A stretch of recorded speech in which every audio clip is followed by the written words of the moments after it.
Do you like books and reading? Do you like naked men? If you like those two things, you're gonna love this show. I am Rick Telfer, the producer of Naked Boys Reading. Who's brand new? Who's never been to a show before? Oh, quite a few tonight. Welcome, welcome. We love these virgins. Okay. It's a literary salon that seeks to entertain by giving live readings, or what I would call reading performances, of literature from a whole range of genres.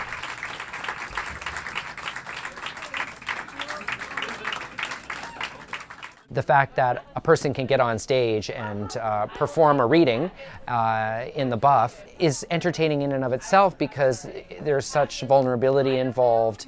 It also sort of inspires people and makes them think, wow, that person is really courageous. And in some ways, once you've performed naked on a stage in any way, I think you're pretty much over stage fright for the rest of your life. Thank you. I got involved because I was in a show called Naked Boys Singing, which was here at the same venue, live on Elgin. In fact, there's a poster for Naked Boys Singing right there. If you look to the far right, that's my butt. On the internet, I stumbled upon Naked Boys Reading, and I thought to myself, well, I'm interested in the performing arts. I do some burlesque as a hobby. I thought to myself, I'm an organizer. I could probably put on a show called Naked Boys Reading. I think that as far as cities go, it's a very nice city. People call it boring, but that's easy to say if you're young and you're from Toronto. But I would say that this is the kind of city where you just have to look for the fun, and if you can't find it, create it yourself. I grew up as a queer kid in a small rural Ontario town, and I think I had a pretty limited opportunity to explore my identity and my sexuality. It wasn't until I moved to Ottawa in 2013 that coincided with trying to figure out my own insecurities, my own relationship to my own body. And so I just think those combination of factors sort of came together, and I thought, I'm going to go to a nude beach. I'm going to go to a gay campground where there is a nudist area, and I'm going to see what that's like and see how I feel. And I felt pretty comfortable in those environments. The very first time I stepped on stage for that particular show, for Naked Boys Singing, I was nervous. It was scary. Not just because you're naked, but because you're in a show and you have an audience. So when I get on stage to read a book and I'm completely naked, that's empowering because I've taken control of my body. I've made the decision to put myself out there for people to see and think whatever they want. Yeah, I've definitely experienced homophobia in the most indirect and direct of ways. I was once literally gay bashed. I was assaulted. Somebody punched me in the face. This many years ago. I had my own troubles with family members growing up. Experienced harassment in high school. I've experienced street harassment, just walking down the street, being called names and things.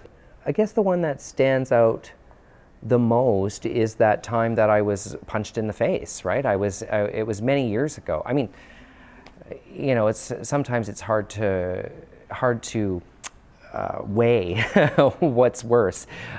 Is a lifetime of harassment or potential harassment worse than one punch to the face? I mean, who knows? When somebody chooses to physically assault you because of who you are or who you love, that's a pretty traumatic kind of experience, and that's something that never leaves you. The injury that causes physically, it's the weight of the homophobia that's behind that punch, I think, that impacts you. If you ask me, Rick, what are you first and foremost, I would say I'm a social justice activist and have been since I was in my early 20s. That's why the creation of safe spaces and the opportunity for people to perform and in this case, to read, there's a bit of an escapism from that stuff. It is the irony of the story that the one who scared me witless to start with was the very same who brought me peace, purpose, I dare say even wholeness. It's a form of resistance or pushing back because here we are, we couldn't get any more vulnerable, but it's our choice in those moments to be vulnerable. In fact, we refer to it as a kind of activism art. Plan number 7, keep him alive. I feel like if I support the community around me, it makes it a better community, and I live in that community. So fundamentally, helping others is about helping oneself, right? And that's truly the essence of being human, if you want to get really philosophical, right? Is that what does it mean to be human? It means to be stuck with other humans.